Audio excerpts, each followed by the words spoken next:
TopMedTalk. Well, hello and welcome to TopMedTalk. We are here at Anesthesiology 2024. It's the annual meeting of the American Society of Anesthesiologists.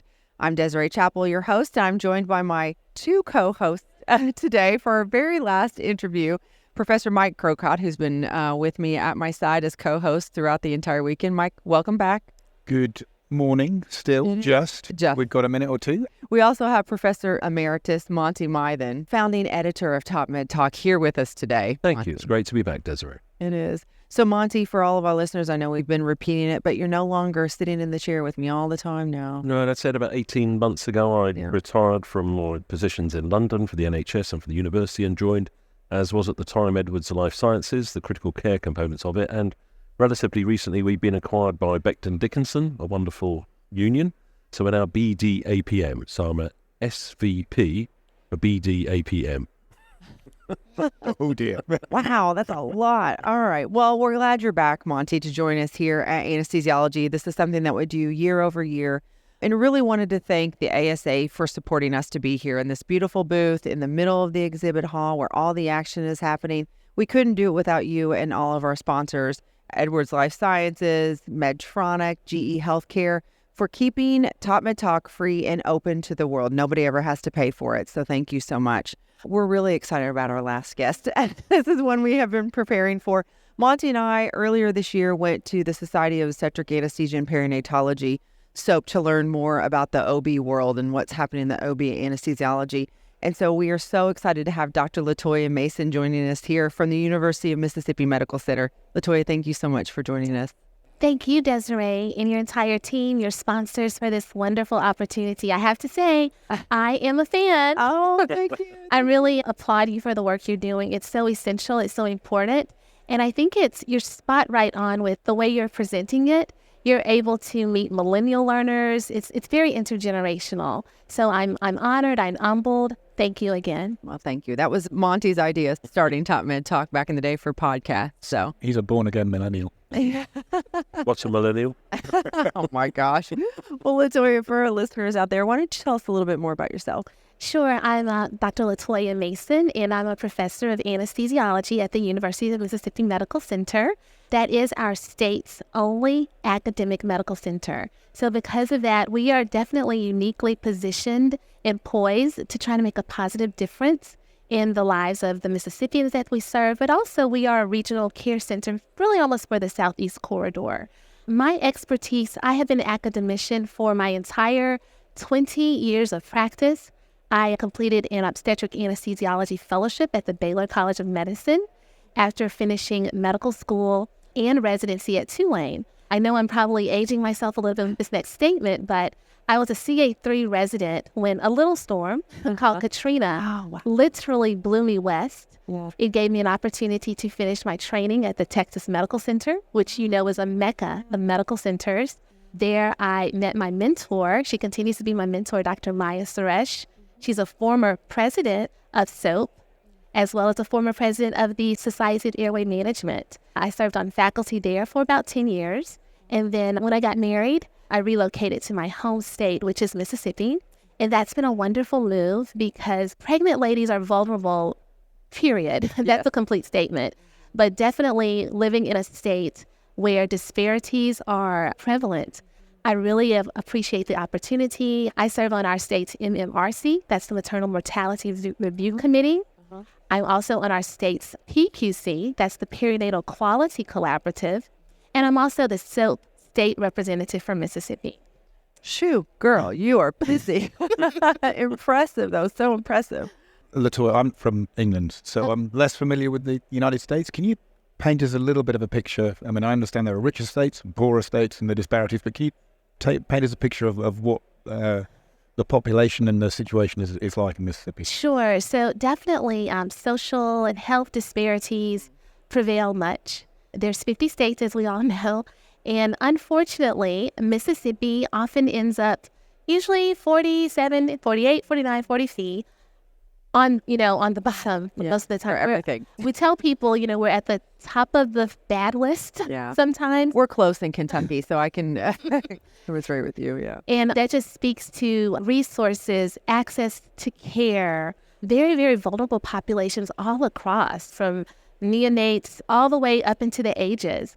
But, there's an opportunity to help everybody improve by education, collaboration, just empowering people, advocacy. So once again, that's why I really appreciate this forum and the way you're getting information out there disseminated. So why don't you tell us a little bit about your practice, what it looks like? You said there are a lot of disparities for mothers in the state of Mississippi. Talk to us a little bit more about that. Sure. So my practice is predominantly in obstetric anesthesia, although I do care for a lot of other adult patients, but that's my niche. I am a practicing anesthesiologist, but I'm a teacher of anesthesia, course director for the medical students for our anesthesia clerkship. So I regularly provide instruction to medical students, residents, and fellows, and then just working with our colleagues. As far as our labor and delivery unit, the population that we serve at Weiser Hospital for Women and Infants, the majority of the ladies have a high-risk pregnancy. That means that they are affected by some abnormality. We know hypertensive diseases of pregnancy, multiple gestations, congenital heart disease, and even cardiovascular conditions, ladies who have had PPCMs or peripartum cardiomyopathies prior, and they're returning for another gestation. It's a great place to train because I definitely feel like with our resident, it's an opportunity to pay it forward. My hope every day when I go to work is that I impart some education, some level of evidence-based care that our residents, when they graduate and go to practice, a lot of them stay in Mississippi, they will continue to share and be able to institute these safe evidence-based practices. And in doing so, it's a perpetuity of providing obstetric anesthesia care that is high, top-notch. So when we were at SOAP earlier in the year, we heard a lot about how the practice of OB anesthesia is evolving, and we have, of course, obstetric anesthesiology fellowships, but we also have a lot of occasional obstetrical anesthesia clinicians and, providers. So talk to us a little bit. Many of us are taking care of a lot more high-risk patients due to obesity and diabetes and all the different things that you had talked about. Tell us a little bit about what it's like to care for them and some of the limitations that you're experiencing in the obstetric world. Well, we're really fortunate that we are really embracing coordination of care. Mm-hmm. And what I can say is whenever you want to be successful in taking care of these high-risk patients, communication is so key. Mm-hmm. We know even from Joint Commission data that when really bad things happen to patients, upwards of 2/3 of the time, the mishap can be linked back to some type of lapse in communication, whether that's miscommunication, just inaccurate communication. So definitely what we embrace at UMMC is coordination of care. Our anesthesiologists, we are an integral part of a multidisciplinary team that works together to try to strategize to give the best patient regimens through education, training the residents, speaking to our patients, even teaching them how to advocate for themselves. Okay. And, just really kind of thinking outside of the box. As you all know, ASA, they're promoting this idea of we are perioperative physicians. Yes. Not just an anesthesiologist right there when you're in the OR with me, but even that whole experience from pre-op, intra-op, and then even extending later. Earlier this month, our president actually mentioned the official launch of the Center for Perioperative Medicine, and I'm so excited about that because I think it's really going to continue to show how anesthesiologists, we are there for patient safety.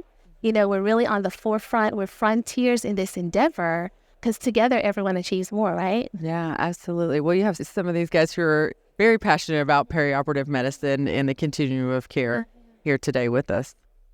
Thank you very much indeed. So, Latoya, I'll come to the perioperative medicine bit in a moment, come back to Mike's question, because I am also from the United Kingdom, but I'm now living in Southern California. I moved over with my new job.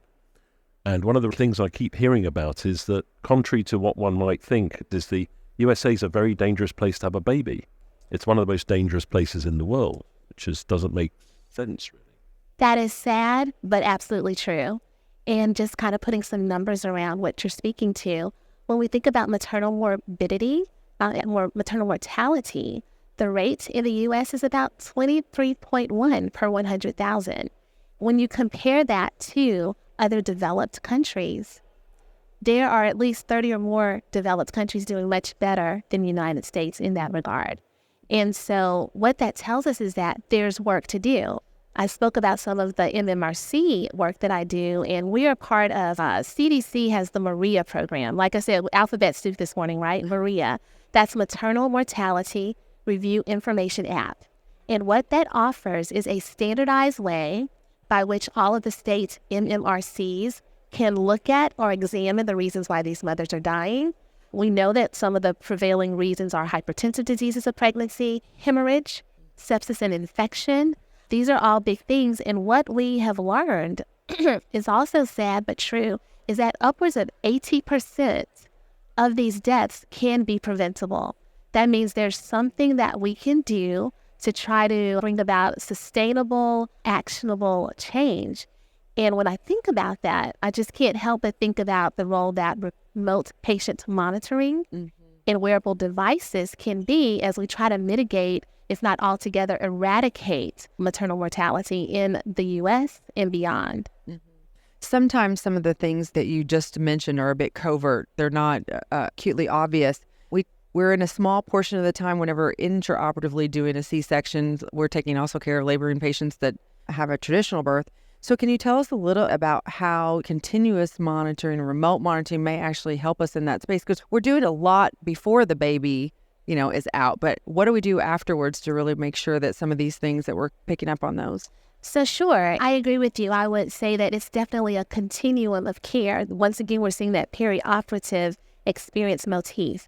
When we think about remote patient monitoring, and just by definition, just reminding people, that really refers to, it's a type of telehealth wherein you're equipping the mother with resources that she can take home or elsewhere, and she's able to monitor herself, for example, capture her vital signs, blood pressure, heart rate, even oxygenation, blood glucose, things like that. And she's able to get that recorded. It's oftentimes that remote patient monitoring is actually integrated into the EMR, the electronic medical record.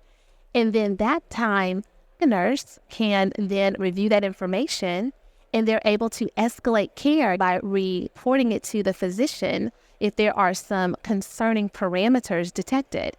And the way that can really make a difference is, we know that, when you think about your pregnancies, you have no less than 15 antenatal or prenatal visits before they even come to the hospital.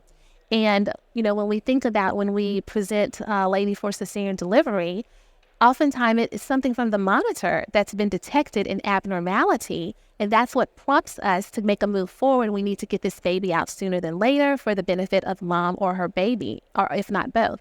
And so that's how we can see how remote patient monitoring, by equipping women with this, can help them to have a positive outcome. When we think about reasons mothers die, the cardiovascular causes, up to like 60% or so of the cardiovascular complications that occur actually occur antepartum. If we think about it, if we can identify some of the high-risk ladies through various obstetric morbidity indices and different things, if we can identify those ladies, equip them with equipment, and they know how to report this, it's automatically being reported, think about the ways that we can really, really make a positive difference.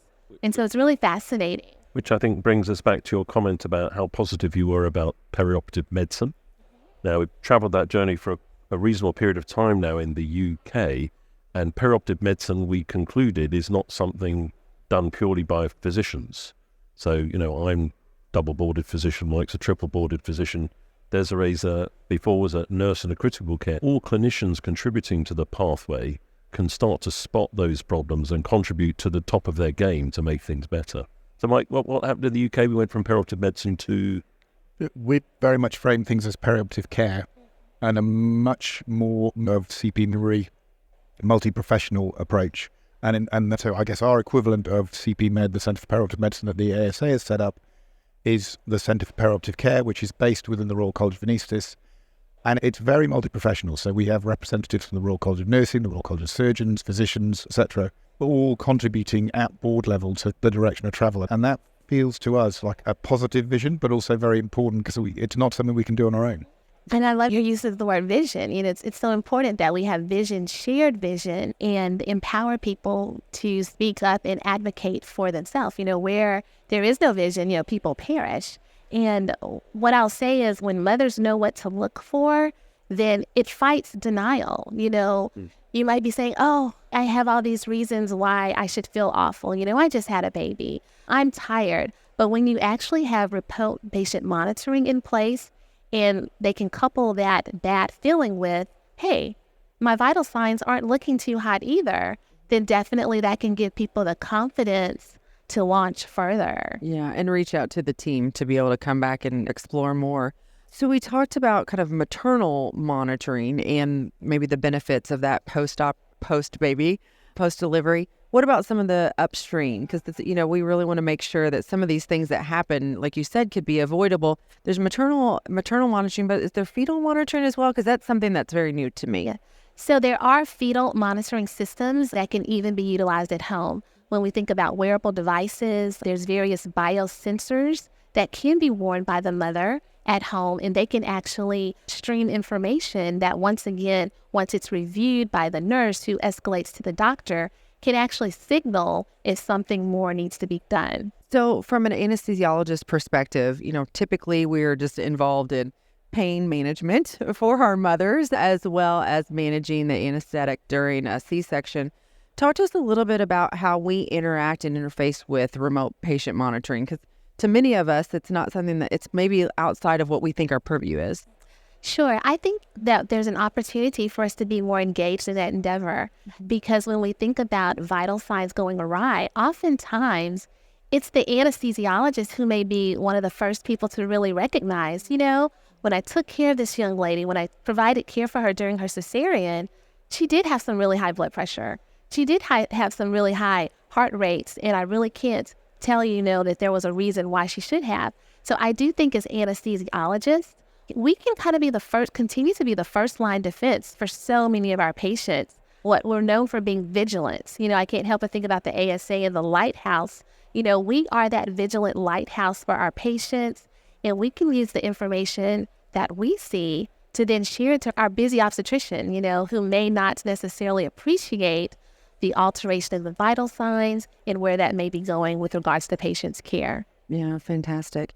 So, I'm sure limitations of some of the wearable devices and things like that. And, we've talked a lot about disparities and health disparities and who some of these devices are available for. So talk to us just a little bit, because, you live in an area that there may be some disparity there. Yes, there are some disparities. And I do want to mention our UMC's telehealth department. It's led by Dr. Chandra. We've done a remarkable job, I think, with trying to reach some of these high-risk ladies.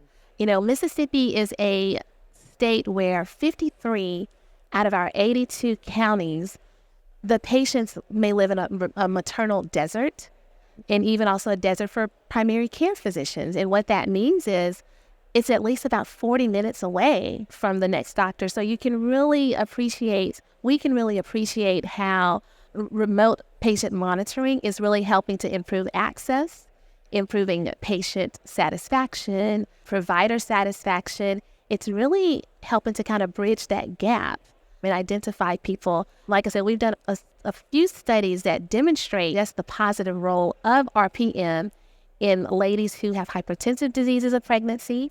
I'll also say that our center has done some work with management of other chronic entities, such as just diabetes management, even obesity. Even like with mental care, just making sure that are people okay, and do they once again need to escalate care further? Yeah. It's been an enlightening conversation to hear more about, especially some of the issues that we face here in many of our states here in the U.S., and can see how that would be useful. You talked about vision earlier. What do you see in a world where we have all this technology as tools that we can use? What is your vision for your patients? My vision is that everyone has the information and the education, the technology that's going to help them advocate for themselves. I take care of patients every single day, and it warms my heart when patients are feeling good. You want people to have their best outcome. But if they do have a concern, you want to make sure they know how to escalate that. They know how to reach back out and contact them. And, it's nothing like a personal story. I have to say, as an OB anesthesiologist myself, when I had my two children, it's nothing like becoming the patient, It's a very humbling situation. I have to tell you, I know that technology can save lives. I don't just talk about the literature, but I'm a standing testimony. After the birth of my second child in 2019, right before the pandemic, I was rocking the newborn, humming a song to my daughter. She was 4 then, she's now 7. And I just didn't quite feel right, But I was like, hey, there's that denial. I just had a baby.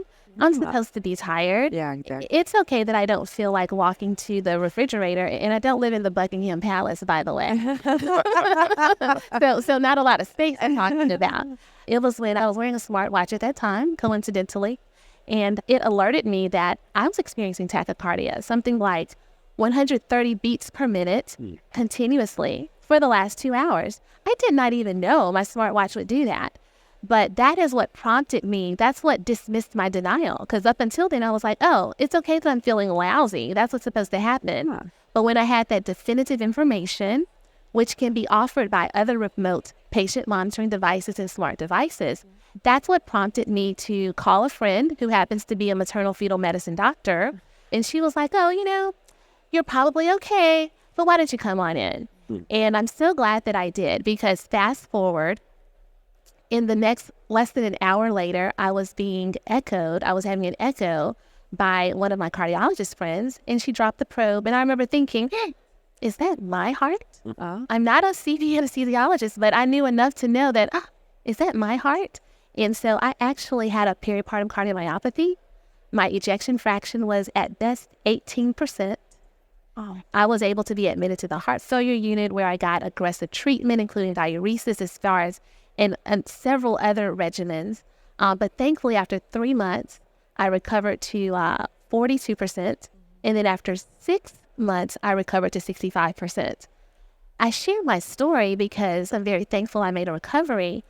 But my story is not the story for everybody. But it can be if we continue to educate people, if we give them the tools that they need to be able to trigger care soon. Early detection is a key parameter. It's integral in achieving positive outcomes. We sit on this MMRC review committee, and I can't tell you how many stories I have heard of women coming with the same symptoms that I had, but being dismissed, being dismissed from an ER because it's a new onset asthma. I think back to my time, I just could not stop coughing.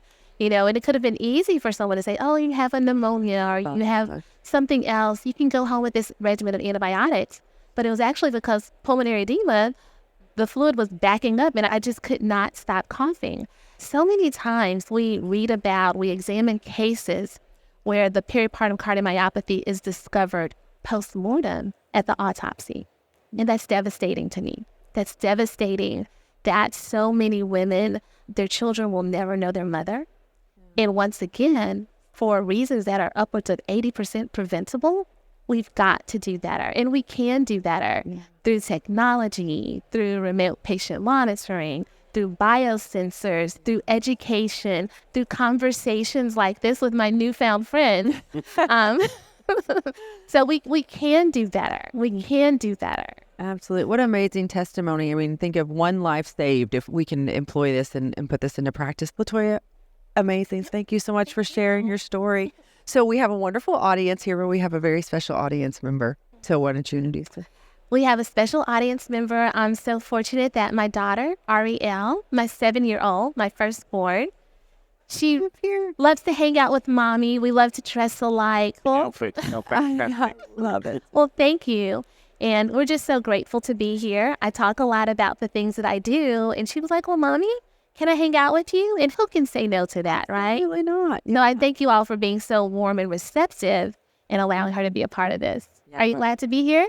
Yeah. Your mommy's very special. Thank you for sharing her with us. You're welcome. Right. Well, thank you again for joining us and taking time away from family to be here. We really appreciate you. And hearing that story is hopefully very impactful to all of our listeners. I don't know how it wouldn't be.